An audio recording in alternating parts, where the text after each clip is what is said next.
Já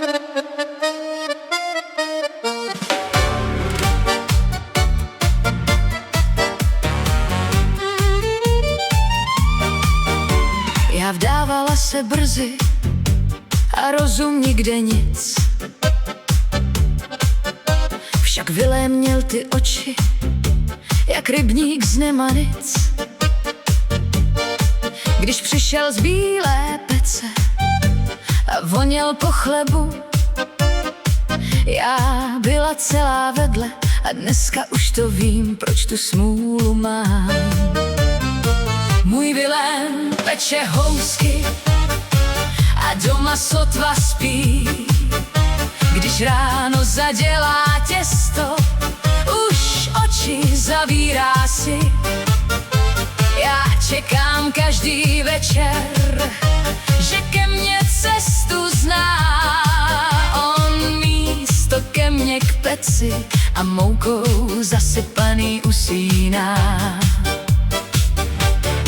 Můj muž se s těstem pere, jak kdyby šel na vojnu. A místo sladkých slov mi počítá jen mouku. Ať každý živnost chválí a chválí boží dar. Mně nestačí jen pec a chleba, já chtěla trochu větší žár. Tak jednou časně z rána jsem dojela do Ostravy.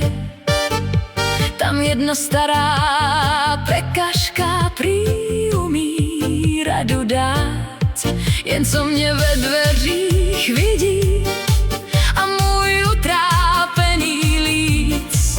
Hned ruce v mouce mávla holka zlatá, já vím toho víc. Byl večer ticho v domě a všude voněl kmín. Já přistavila žebřík a lezla na komín. Jen jednu cihlu vytáhne a pec ztratí svůj tah. A Vilém běhal pekárnou s těstem na rukách. Můj Vilém nepeče housky a zase mě má rád.